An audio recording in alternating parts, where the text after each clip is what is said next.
ایام ذکر اللہ کے ہیں، ان دنوں میں خوب پڑھنا چاہیے، زور زور سے سب پڑھیے اللہ اکبر اللہ اکبر، لا الہ الا اللہ اللہ اکبر اللہ اکبر وللہ الحمد۔ اس کو تکبیر تشریق کہتے ہیں۔ 9 ذی الحجہ کی فجر سے اور عصر کی 13 تاریخ کی ذی الحجہ کی عصر تک اس کا پڑھنا ہر نماز کے بعد 1 مرتبہ زور سے واجب ہے مردوں کے لیے، عورتوں پر بھی واجب ہے لیکن عورتیں آہستہ پڑھیں گی۔ لیکن علماء نے فرمایا یہ واجب تو فجر سے ہوگی 9 تاریخ کی، لیکن سنت مستحب نفل جو ہے وہ پہلے عشرے سے ہی شروع ہو جاتی ہے، اس لیے چلتے پھرتے اٹھتے بیٹھتے گھر میں آتے جاتے خوب اللہ اکبر لا الہ الا اللہ اللہ اکبر کی صدائیں بلند کرنی چاہیے۔ بازار میں صحابہ جاتے تھے ان دنوں میں اور بازار میں جا کر زور زور سے پڑھتے تھے، بازار والے بھی ان کو دیکھ کر زور زور سے پڑھنا شروع کر دیتے تھے ان تکبیرات کو۔ اور اس کے علاوہ اللہ کے نبی نے فرمایا سبحان اللہ والحمد للہ ولا الہ الا اللہ واللہ اکبر ولا حول ولا قوت الا باللہ العلی العظیم، یہ تیسرا کلمہ بھی ان 10 دنوں کے اندر خوب پڑھنا چاہیے۔ اللہ نے ان کی قسم کھائی قرآن میں، والفجر ولیال عشر، قسم ہے فجر کی بقرہ عید کی، ولیال عشر، اور قسم ہے 10 رات کی فجر ذی الحجہ کی جو چل رہی ہیں، 5 گزر چکی، 6ٹھی آج شروع ہو گئی ہے۔ ہر رات شب قدر کے برابر ہے، ایک رات شب قدر کی 1000 مہینوں سے بہتر ہے۔ 83 سال 4 مہینے سے زیادہ ثواب ہے شب قدر کا، وہ پتہ نہیں کسی کو ملے نہ ملے، لیکن یہ 10 راتیں ایسی ہیں سب کو ملی ہوئی ہیں، ان کی قدر کرنی چاہیے۔ پہلے بزرگ علماء دین رات بھر ان راتوں میں جاگتے تھے اور یہ فرماتے تھے کہ رات کو اپنا چراغ مت بجھاؤ، ان 10 دنوں میں اپنا چراغ مت بجھاؤ، یعنی سو مت، پوری رات عبادت کے اندر گزارو۔ 1 دن کا روزہ 1 سال کے روزوں کے برابر ہے، بلکہ ایک روایت میں ذی الحجہ کے پہلے 10 دن 1000 دن کے برابر ہیں، اور 9 ذی الحجہ جو بقرہ سے 1 دن پہلے ہے، عرفے کا دن جو ابھی ہم نے سنا، فرماتے ہیں وہ 10,000 دنوں کے برابر ہے۔ اگر کسی نے 9 روزے رکھ لیے تو گویا اس نے 18,000 دنوں کے روزے اس نے رکھ لیے۔ اور بقرہ عید کے دن ذبح سے زیادہ اور خون بہانے سے زیادہ اللہ کو کوئی عمل محبوب اور پسندیدہ نہیں ہے، اس لیے بقرہ عید میں جانور کو ذبح کرنا چاہیے اور ان 10 دنوں میں روزے دن میں اور رات میں عبادت کرنی چاہیے۔ وَإِلَٰهُكُمْ إِلَٰهٌ وَاحِدٌ لا إله إلا هو الرحمن الرحيم سبحان ربي العلي الأعلى الوهاب لا إله إلا أنت سبحانك إنا كنا من الظالمين اللهم صل على محمد وعلى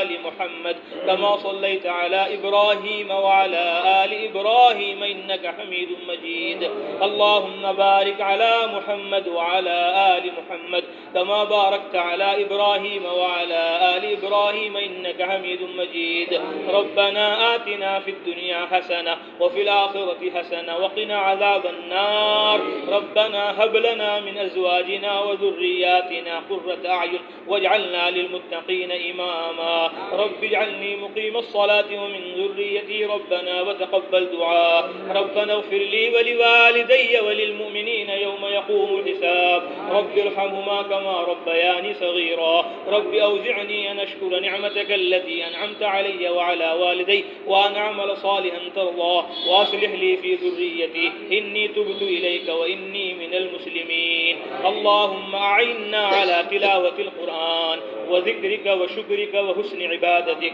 اللهم إنا نسألك علما نافعا ورزقا واسعا وشفاء من كل داء اللهم انفعنا بما علمتنا وعلمنا ما ينفعنا ربنا زدنا علما وصلاحا اللهم أحسن عاقبتنا في الأمور كلها وأجرنا من خزي الدنيا وعذاب الآخرة یا اللہ ہمارے گناہوں کو معاف فرما ہم اپنی خطا سے درگزر فرما ہمارے یہاں جمع ہونے کو بہت قبول فرما پڑھنے سننے کو قبول فرما کہنے سننے کو قبول فرما پڑھنے سننے کہنے سننے میں اے اللہ جو غلطی کو ہوتا ہے اس کو معاف فرما علم و ذکر کے لیے ہم سب کو قبول فرما ہمارے گھر والوں کو قبول فرما ہمارے اعزاء قرب و رشتہ داروں کو قبول فرما پوری امت مسلمہ کو قبول فرما یا اللہ ہماری مسجدوں کو مسجد نبوی جیسا بنا ہمارے گھروں کو حضرت محمد صلی اللہ علیہ وسلم کے گھروں جیسا بنا، ہماری بستیوں محلوں کو مدینہ منورہ جیسا بنا، ہمارے مردوں عورتوں بچوں کو حضرت محمد مصطفیٰ صلی اللہ علیہ وسلم کی طرح علم میں ذکر میں لگنے لگانے کی توفیق عطا فرما، آپ صلی اللہ علیہ وسلم کی طرح عبادت میں دعوت میں لگنے لگانے کی توفیق عطا فرما۔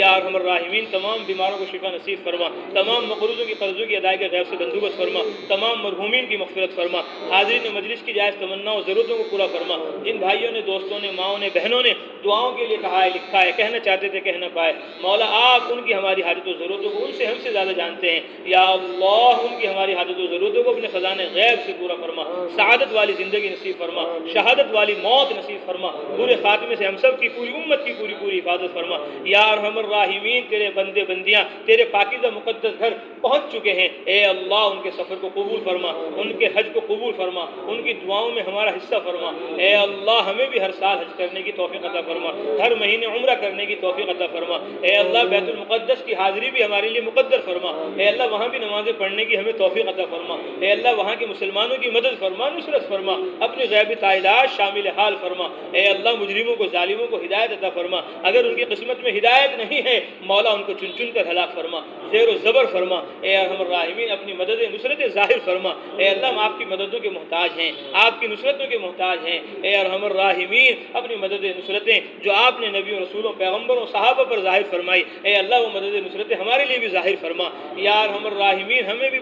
دیندار بنا، دین کا مددگار بنا، سنت اور شریعت کا پابند فرما، یا ارحم الراحمین ان راتوں کی قدردانی کی ہمیں توفیق عطا فرما، ان دنوں کی قدردانی کی ہمیں توفیق عطا فرما، اپنے ذکر کے لیے شکر کے لیے ہمیں نسلاً بعد نسل قبول فرما، یا ارحم الراحمین ہم نے جو مانگا وہ بھی عطا فرما، جو مانگنے سے رہ گیا وہ بھی عطا فرما، مولا ہمیں پوری امت مسلمہ کو جہنم سے نجات نصیب فرما، اے اللہ ہمیں پوری امت مسلمہ کو جنت الفردوس میں داخل فرما۔ اللہم انا نسألک من الخیر کلہ عاجلہ وآجلہ ما علمنا منہ وما لم نعلم ونعوذ بک من الشر کلہ عاجلہ وآجلہ ما علمنا منہ وما لم نعلم نسألک الجنہ نسألك الجنة نسألك الجنة وما قرب إليها من قول أو عمل ونعوذ بك من النار ونعوذ بك من النار ونعوذ بك من النار وما قرب إليها من قول أو عمل نسألك مما سألك به محمد صلى الله عليه وسلم ونعوذ بك مما تعوذ منه محمد صلى الله عليه وسلم وما قضيت لنا من قضاء فجعل عاقبته رشدا آمين صلى الله تعالى على خير خلقه محمد وعلى آله وأصحابه أجمعين برحمتك يا أرحم الراحمين۔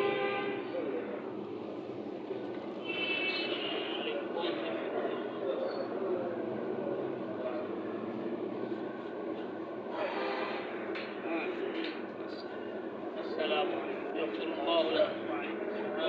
ضرور انشاءاللہ آپ بھی ضرور السلام السلام علیکم یغفر اللہ لکم وعلیکم السلام السلام جی آپ بھی ضرور جی ضرور وعلیکم السلام یغفر اللہ لکم وعلیکم السلام وعلیکم السلام يغفر الله لنا وعليكم السلام وعليكم السلام یہ روزہ کر دو رکھو پرسوں بھی رکھو اور ان کو بقرعید ہے انشاءاللہ۔ وعلیکم السلام۔ بالوں کے بارے میں کیا کہہ رہے تھے آدمی انسانوں کے بارے میں؟ ہاں بال نہیں کٹوانے، ہاں نمبر سے کٹوانے جب تک قربانی نہ کر دو، ہاں ناخن بھی نہیں کاٹنے۔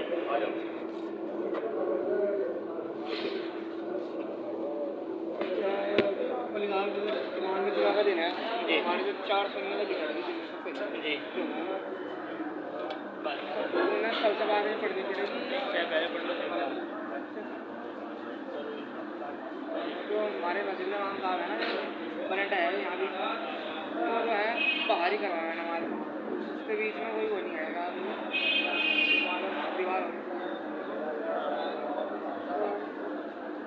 سنتیں جو ہے ایسے ہی پڑھ